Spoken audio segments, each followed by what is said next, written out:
A company has two divisions, A and B, making products A and B respectively. One unit of A is an input for each unit of B.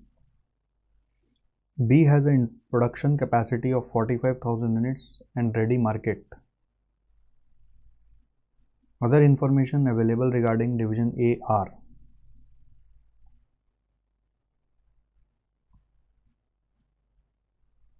बार फिर से पढ़ लो. Company है, दो division है A B. ए बनाता है, B बनाता है. One unit of A is an input for each unit of B. One unit of A is an input for each unit for B. तो एक बी बनाने के लिए एक ए लगता है. B has a production capacity of 45,000 units and ready market. Other information available regarding A are. Capacity production, ये units है तो ये रुपीज़ सिंबल यहाँ से काट दीजिए. ये ए का डिटेल है. 50,000 का कैपेसिटी है. 30,000 एक्सटर्नल सेल्स है. ये यूनिट्स है, ओके, रुपीज़ नहीं होगा.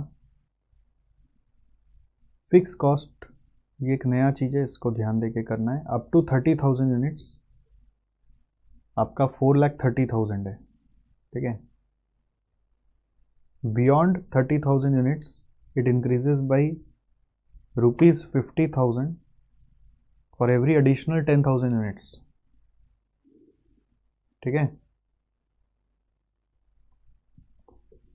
तो उसके बाद से वो 10,000 का यूनिट का स्लैब में 50,000 रुपये बढ़ेगा. Variable manufacturing cost per unit 55 है. Selling cost per unit external sales का 10 है. Variable selling cost for special order और ट्रांसफ़र टू बी 5 है. इसको भी एक बार स्टार मारो.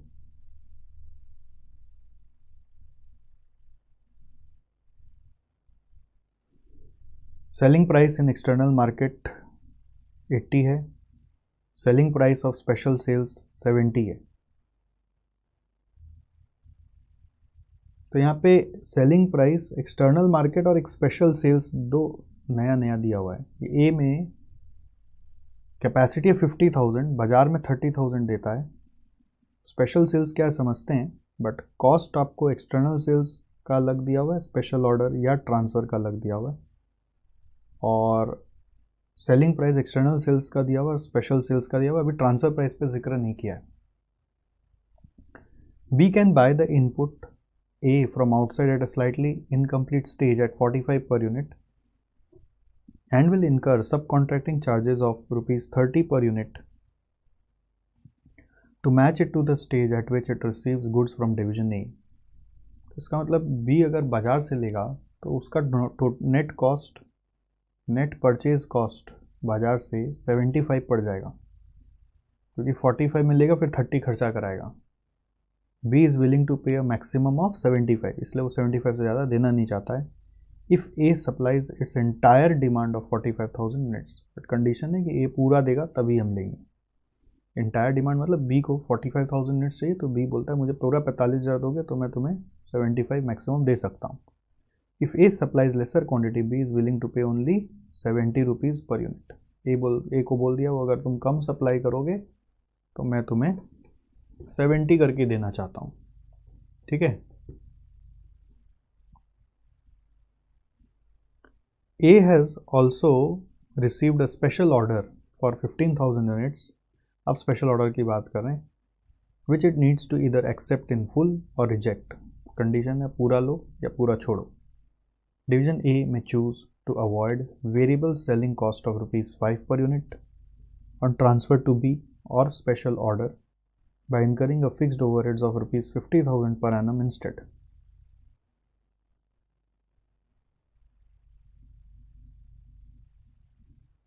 ठीक है. डिवीजन ए में choose to avoid variable selling cost of ₹5 per unit. ये ₹5 per unit on transfer to B और स्पेशल ऑर्डर था ना जिसपे मैं स्टार मारा था, उसको लेकर बोल रहा है कि आप चाहो तो उसको अवॉइड कर सकते हो, प्रोवाइडेड आप उसका एक फिक्स्ड ओवरहेड बियर कर लो 50,000. So question है, what is the best strategy for division A? Show the profitability of that option and what will be the range of transfer price be under if the best strategy is chosen.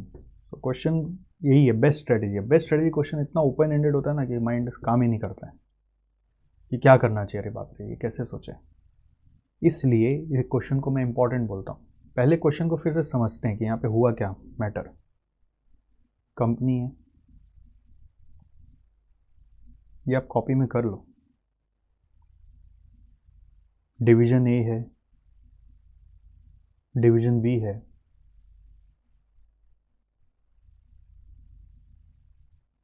ए का capacity दिया हुआ है 50,000 units.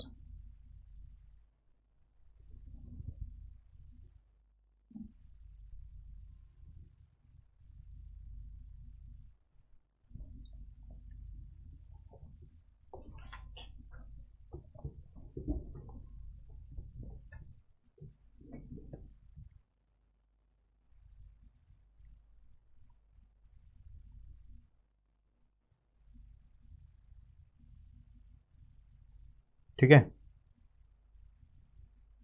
ए के पास 3 option है,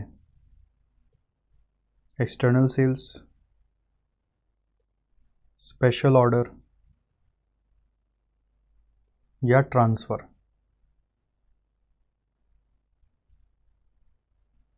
external sales, special order या transfer. External sales में maximum हो सकता है 30,000 यूनिट्स, स्पेशल ऑर्डर में 15,000 या फिर 0, और ट्रांसफर में 45,000 यूनिट्स।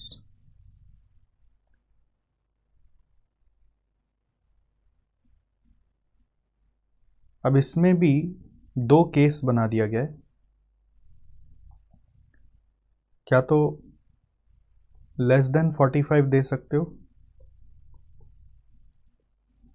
या फिर पूरा 45 देना पड़ेगा।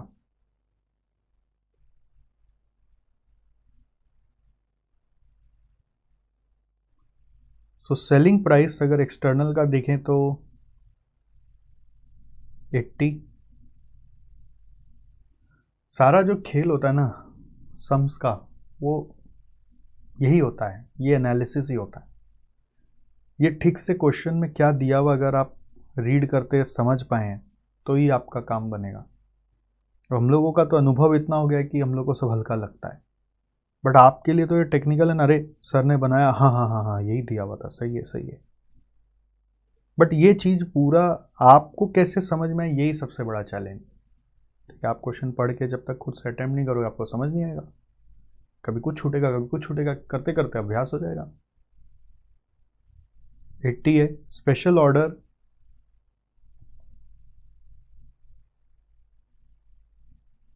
इसका प्राइस मिल रहा है 70।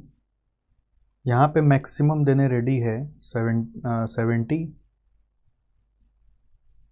ठीक है, और यहाँ पे भी मैक्सिमम वो देने रेडी है 75। वेरिएबल कॉस्ट में मैन्युफैक्चरिंग का 55 तो अनअवॉइडेबल है, सब में लगेगा ही। सेलिंग का एक्सटर्नल में 10 रुपया दिया हुआ है, यहाँ पे ऑप्शन दिया हुआ है कि 5 रुपया वेरिएबल इनकर कर लो या फिर फिक्स कॉस्ट इनकर कर लो 10,000 रुपया, सॉरी 50,000 रुपया। 50,000 रुपया फिक्स्ड ओवरहेड दे दो या फिर 5 रुपया वेरिएबल चलाओ जो आपका ट्रांसफर टू बी और स्पेशल ऑर्डर में लगता है। सो वी विल सी कि ये 5 रुपया सही है कि 10,000 सही है, दोनों में से एक सिलेक्ट करेंगे। तो इसके लिए एक बार मैंने डैश छोड़ दिया, आपको सिनेरियो समझा दिया कि यहाँ पे ये दिया हुआ है, ठीक है। सो पहला सवाल उसी को एड्रेस करते हैं, चलो। सेलिंग ओवरहेड का क्या करना है, selling overhead for transfer to B और ऑन स्पेशल ऑर्डर।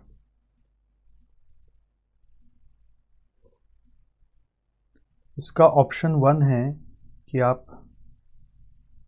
वेरिएबल इनकर करो 5 रुपया पर यूनिट। ऑप्शन 2 है कि आप फिक्स्ड इनकर करो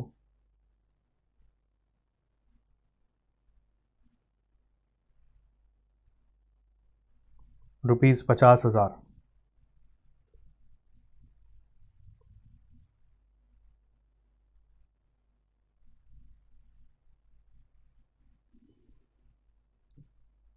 वेरिएबल इनकर करो ₹5 पर यूनिट और फिक्स इनकर करो ₹50,000।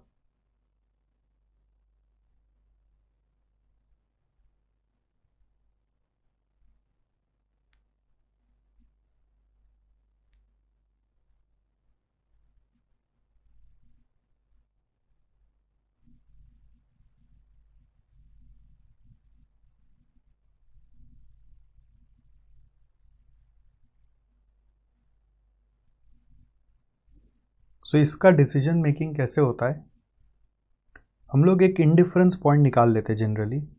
इंडिफरेंस पॉइंट अगर आपने इंटर में पढ़ा है तो ठीक है, नहीं तो पढ़ाएंगे अभी इस चैप्टर के बाद आपका आएगा। Change in fix cost by change in variable cost per unit, यानी कि दो ऑप्शन में कंपैरिजन लाने के लिए देख रहे हैं कि 50,000 यहाँ पे कोई फिक्स कॉस्ट नहीं है और ऑप्शन 2 में कोई वेरिएबल कॉस्ट नहीं है। तो फिक्स कॉस्ट का चेंज है 50,000 और वेरिएबल कॉस्ट का चेंज है ₹5, तो ये आ रहा है 10,000 यूनिट। 10,000 पे इंडिफरेंस हो रहा है, मतलब ग्रेटर देन 10,000 होने से हम लोग बोलते हैं फिक्स कॉस्ट ज़्यादा वायबल होता है, हाई फिक्स कॉस्ट ऑप्शन ज़्यादा वायबल होता है, यानी कि ऑप्शन 2। और लेस देन 10,000 यूनिट का काम है तो आपका वेरिएबल कॉस्ट वाला ऑप्शन, यानी कि लो फिक्स कॉस्ट ऑप्शन ज़्यादा वायबल होता है, यानी कि ऑप्शन 1 ज़्यादा वायबल होगा। अब आप बोलेंगे ऐसा कैसे, आपको प्रूफ देखना है तो फिर आप कोई यूनिट्स लेके देखो, 8,000 यूनिट लेके देखो। 8,000 पे वेरिएबल में 40,000 आएगा, उधर 50,000 आ जाएगा, तो वेरिएबल ही वायबल है ना यहाँ पे। फिर 15,000 लेके देखो, 15,000 में वेरिएबल 75 हो जाएगा और फिक्स 50,000 ही रहेगा, तो फिक्स वायबल आ जाएगा। तो मतलब ये है कि 10,000 तक हिसाब बराबर हो रहा है। 10,000 के पहले वेरिएबल फेवरेबल आता है, 10,000 के बाद फिक्स फेवरेबल आता है। तो आपको देखना पड़ेगा कि आप वेरिएबल चूज़ करेंगे फिक्स चूज़ करेंगे, डिपेंड करेगा कि आप कितना यूनिट्स एक्चुअली ट्रांसफ़र करेंगे। अब अगर हम अपना वर्किंग करेंगे तो 15,000 यूनिट यहाँ पर है ही और यहाँ पे 45,000 है ही, तो मेरे को जो ट्रांसफ़र करना है, अगर वो टोटल मिला के इन दोनों में से कोई भी काम हम करें, इन दोनों में से हम कोई भी काम करें, तो अगर वो 10,000 से ज़्यादा ही होना है तो मुझे फिक्स्ड में चले जाना चाहिए, वेरिएबल से बाहर निकल जाना चाहिए। अगर मैं स्पेशल ऑर्डर करूँगा, 15,000 यूनिट करूँगा या 0 करूँगा, तो ऑफकोर्स 15,000 कर रहा हूँ तो ग्रेटर देन 10,000 हो गया, तो देयरफॉर हम फिक्स्ड में चले जाएंगे। अगर मैं 45,000 कर रहा हूँ तो फिर डैश हो जाएगा, क्योंकि ग्रेटर देन 10,000 हो गया तो हम फिक्स्ड में चले जाएंगे, हम क्यों फिर वेरिएबल में रहेंगे।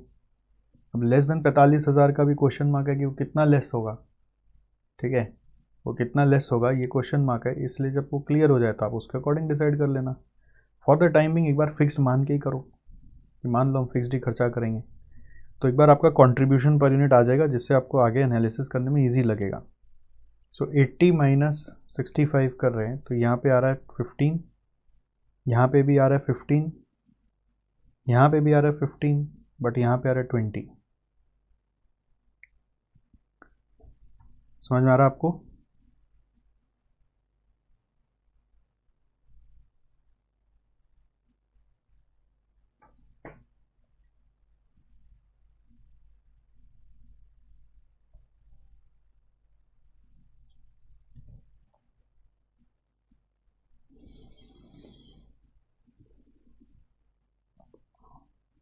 नेक्स्ट, अब ए का बेस्ट स्ट्रेटेजी सोचो कि ए के फायदे के लिए क्या करना चाहिए को।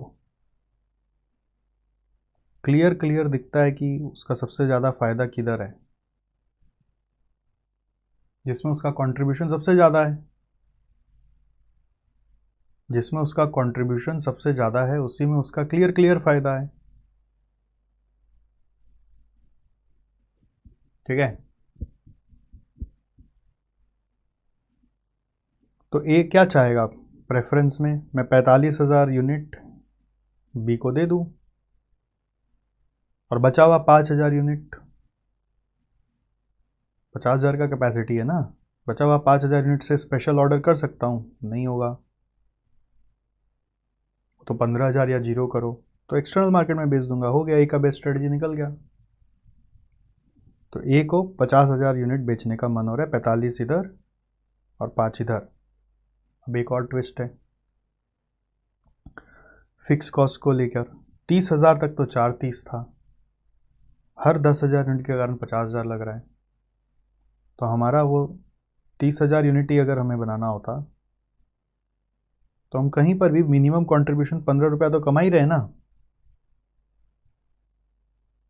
अगर हम 30,000 के बाद जो भी यूनिट्स बना रहे हैं, 10,000 का स्लैब से फिक्स कॉस्ट बढ़ रहा है, बट 30,000 के बाद जो भी यूनिट्स बना रहे हैं उन यूनिट्स पर हमारा मिनिमम कंट्रीब्यूशन 15 रुपये करके आ रहा है। तो 10,000 यूनिट का 1.5 लाख आएगा, 1.5 लाख के अगेंस्ट में अगर 50,000 रुपया लगेगा तो लाख रुपया बच रहा है। तो फिक्स कॉस्ट तो वायबल है, इसके बारे में भी लिखना है, ठीक है। फिक्स कॉस्ट को लेकर भी लिखना है कि incremental fixed cost for 10,000 units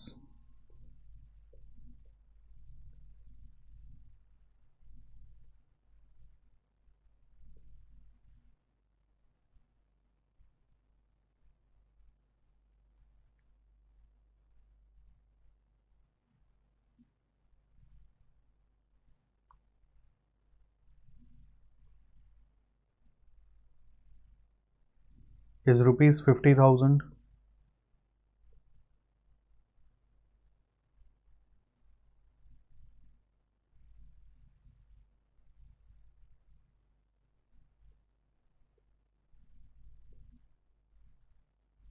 Incremental fixed cost for 10,000 units is rupees 50,000.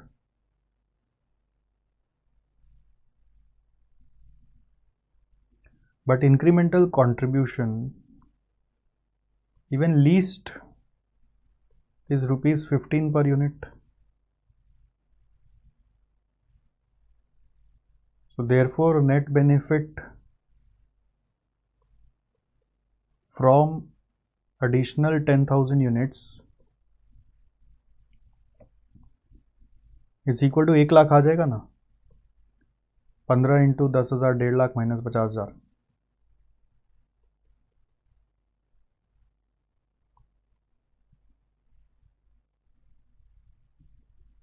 So in any case मेरे पास फिक्स कॉस्ट को लेके वायबिलिटी है। तो ये दो नया एस्पेक्ट था, आप इसके ऊपर ध्यान नहीं देते कि इसके ऊपर भी एवैल्यूएशन करना है, कमेंट करना है।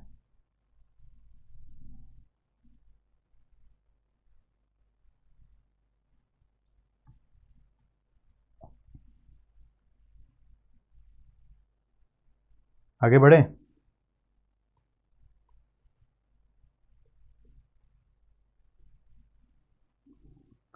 सो क्लियर बेस्ट स्ट्रेटेजी तो बन गया। ये प्रेफरेंस 1 है, ये प्रेफरेंस 2 है। ये वाला ऐसे ही रिजेक्ट हो गया जब हम पूरा 45,000 दे देते हैं, और ये भी रिजेक्ट हो गया क्योंकि हमारे पास क्या तो 15 पूरा एक्सेप्ट करना होगा तो 0 हो जाएगा। So best strategy of division A has come, which is asking me to sell 20 here or 45,000 here and 5,000 units here. Can you calculate the net profit of division A because of this? Division A से इसका profit क्या आएगा?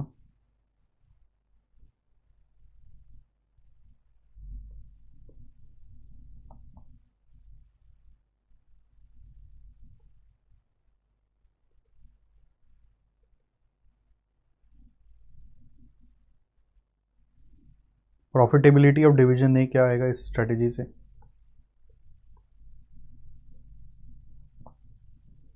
पहले लिख दोगे आप best strategy, वो लिखना चाहिए पहले, फिर आप प्रॉफिटेबिलिटी निकालोगे।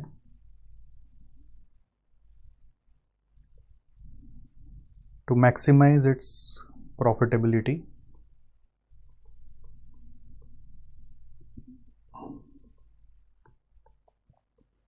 division A should sell 45,000 units to division B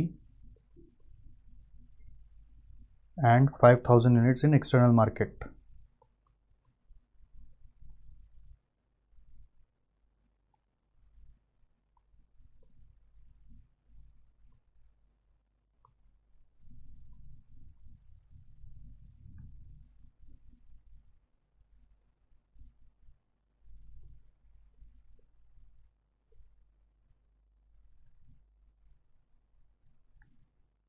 We have particulars and amount.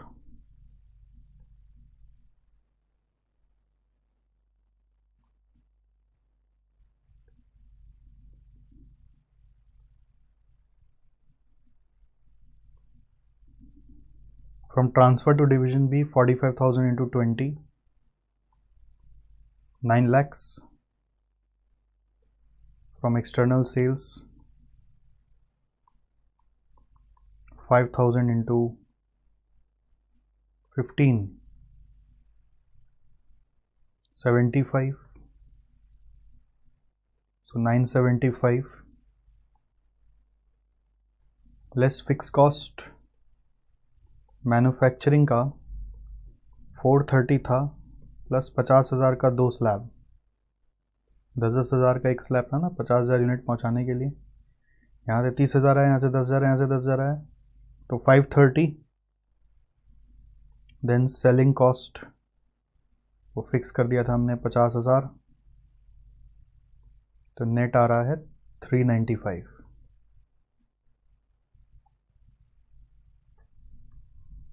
Net आ रहा है 395। ठीक है, देखो यहां तक कोई प्रॉब्लम नहीं है। अब आ रहा है part 2। What is part 2? Part 1 हो गया, ये पूरा पार्ट 1 था। पार्ट 2 क्वेश्चन में कुछ पूछ रहा है, what will be the range of transfer price B if the best strategy is chosen.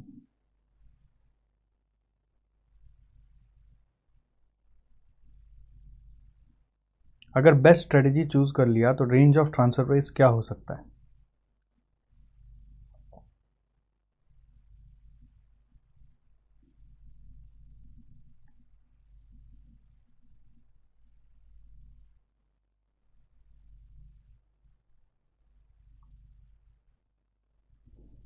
Range of transfer price समझने के लिए मिनिमम ट्रांसफर प्राइस जानना पड़ेगा।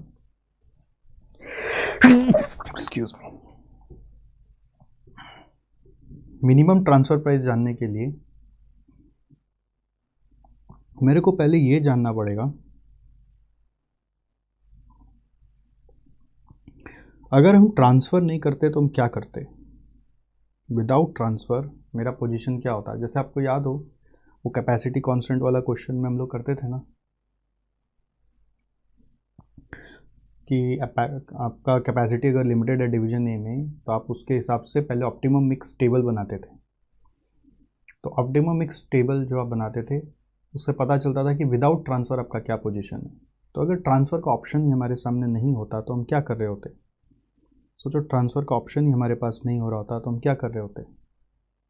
हम बस कुछ भी करके 15 रुपया कमा रहे होते, चाहे हम 15,000 स्पेशल ऑर्डर में दे रहे होते और एक्सटर्नल सेल्स में हम बाकी का 30,000 बेच रहे होते। कितना टोटल 50,000 का कैपेसिटी है ना।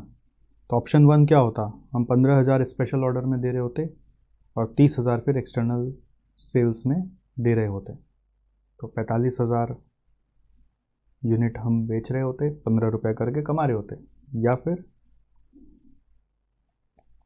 और कोई या फिर है ही नहीं, दोनों केस तो सेम ही है। अगर ट्रांसफ़र होता ही नहीं, ट्रांसफ़र का ऑप्शन ही नहीं होता, तो हम 30,000 यूनिट और 15,000 यूनिट में खेल रहे होते हैं।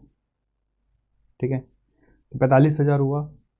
अब इसमें एक तरह से ये भी सोचा जा सकता है कि अगर हम पूरा 45,000 ट्रांसफ़र नहीं करते तो हम क्या करते।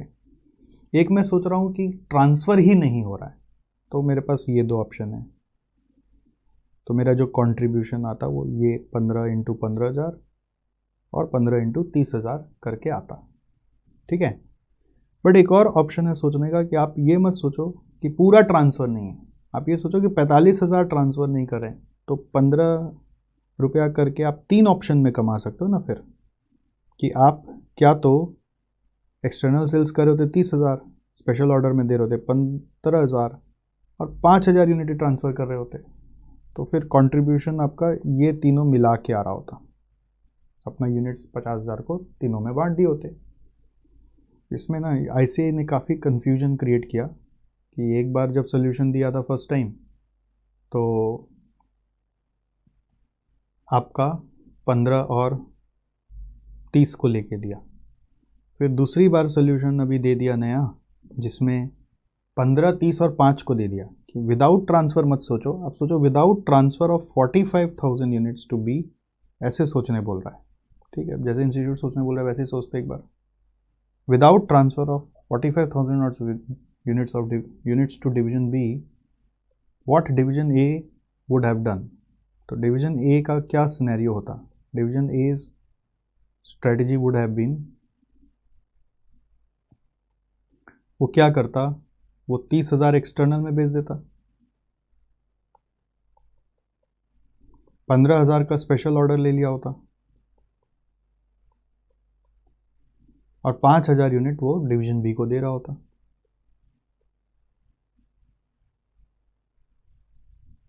राइट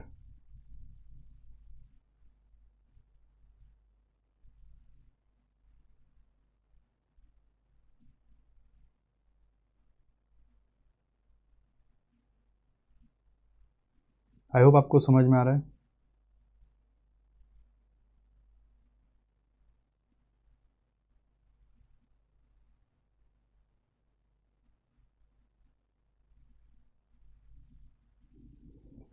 स्पेशल ऑर्डर का 15,000 आ रहा होता तो स्पेशल ऑर्डर का अगर 15,000 आ रहा होता तो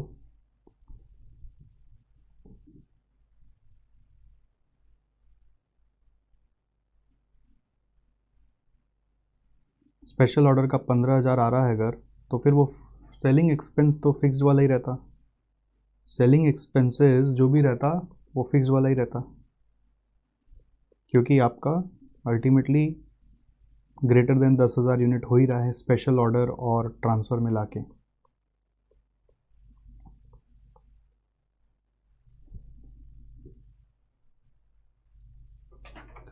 आई होप आपको समझ में आ रहा है।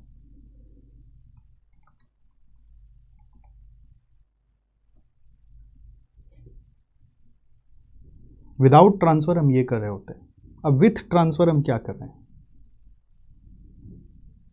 विथ ट्रांसफ़र में हम अभी भी 5,000 एक्सटर्नल यूनिट्स तो बेच ही रहे हैं। विथ ट्रांसफ़र ऑफ 45,000 यूनिट्स में हम 5,000 यूनिट्स एक्सटर्नल मार्केट में अभी भी दे रहे हैं और बाकी 45,000 हम ट्रांसफ़र कर दे रहे हैं बी को। सो अगर आप ठीक से समझें तो यहाँ पे तीनों केस में कंट्रीब्यूशन एट द रेट 15 ही है, तो मेरा टोटल कंट्रीब्यूशन यहाँ पे 15 इंटू 50,000 करके 7.5 लाख आ रहा है। और यहाँ पे कंट्रीब्यूशन है हमारा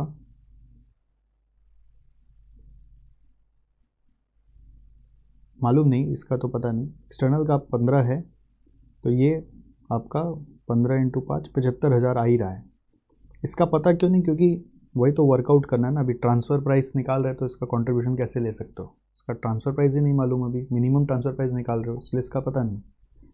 तो आप ठीक से अगर समझें तो कंट्रीब्यूशन लॉस्ट क्या हो रहा है because of transfer, because of transfer of 45,000 units, transfer of 45,000 units to division B. हम लोग क्या गवा रहे हैं, हम लोग गवा रहे हैं 7.5 lakh minus 75,000 is equal to 6,75,000। समझ में आया आपको नया वर्किंग। अगर आप अदरवाइज कोई और तरीका से सोचोगे तो सोच सकते हो, कोई प्रॉब्लम नहीं है।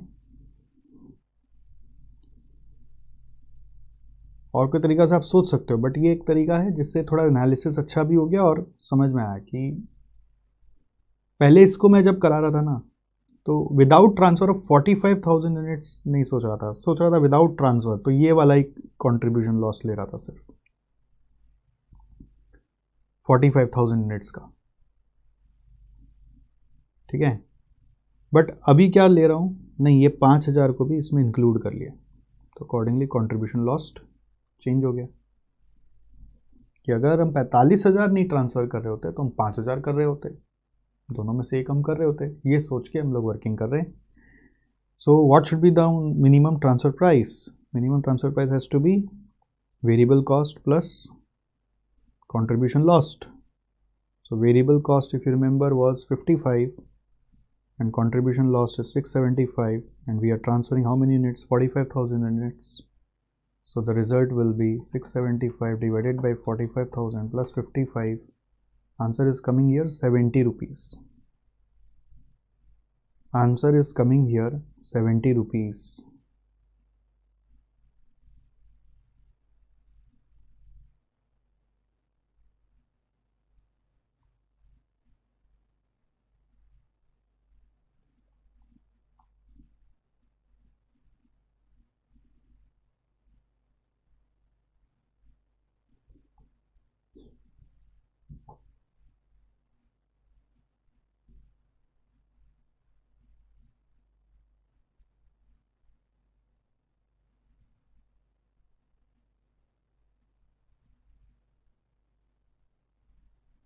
हो गया क्वेश्चन ख़त्म। होप मज़ा आया होगा आपको, और इम्पॉर्टेंट आप ये मान के चलो, हो सकता है आपके एग्ज़ाम में आने वाला है।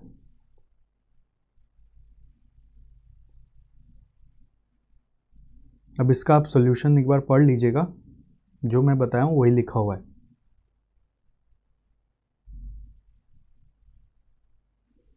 यहाँ पे एक करेक्शन है, जैसे कि मैंने आपको समझाया यहाँ पर अभी कि 35,000 का ही पहले कराते थे, अभी इंस्टीट्यूट ने मॉडिफाई कर दिया है, तो मॉडिफिकेशन आपको समझा दे रहा हूँ।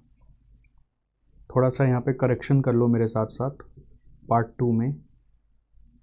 सो as explained above, the best strategy for division A would be to sell 45,000 units to division B and 5,000 units externally, but if transfer, यहाँ पे लिखो of 45,000 units would not take place, the best strategy would have been, 45,000 transfer नहीं कर रहा होता तो 15,000 special order, 30,000 external sales and 5,000 units transfer कर रहा होता, and 5,000 units to division B. तो सेलिंग एक्सपेंस उस समय भी एज इट इज़ फिक्स्ड ही रह रहा होता, क्योंकि ये 10,000 से ज़्यादा तो हो ही गया ना। और contribution loss due to transfer क्या होता? Contribution loss due to transfer होता 5,000 यूनिट्स जो आप डिवीज़न बी को दे रहे हो, पहले मैं आइडल मान ले रहा था, क्योंकि ट्रांसफ़र क्या तो हो रहा है, क्या तो एकदम नहीं हो रहा है, ऐसा सोच रहे थे, बट ऐसा नहीं सोच रहे कि एकदम नहीं हो रहा है, 45,000 नहीं हो रहा है या फिर 5,000 हो रहा है, ऐसा है। तो 5,000 से कंट्रीब्यूशन आ ही जा रहा है, 5,000 इंटू 15 कर रहे तो 75,000 आता, विदाउट ट्रांसफ़र ही आता ना। फिर 15,000 का स्पेशल ऑर्डर से आता, और एक्सटर्नल सेल्स में 25,000 क्यों लिखा हुआ है? क्योंकि 5,000 तो हम वैसे भी विथ ट्रांसफ़र भी कमा रहे हैं ना, तो 30,000 माइनस 5,000 किया हुआ है यहाँ पे। मैंने आपको एनालिसिस में दिखाया ना, 30,000 विदाउट ट्रांसफ़र में कर रहे होते हैं और विथ ट्रांसफ़र में 5,000 कर ही रहे हैं। सो तीनों मिला के ये 675 आ जा रहा है।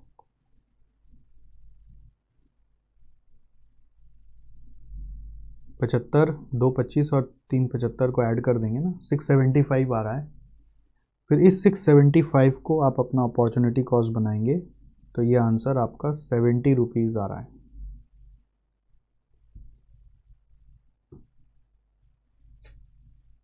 तो अगर ये मिनिमम है तो मैक्सिमम तो 75 होगा, ये क्वेश्चन में बताया ही था, तो 75 मैक्सिमम आ गया, तो रेंज आ गया 70 से 75।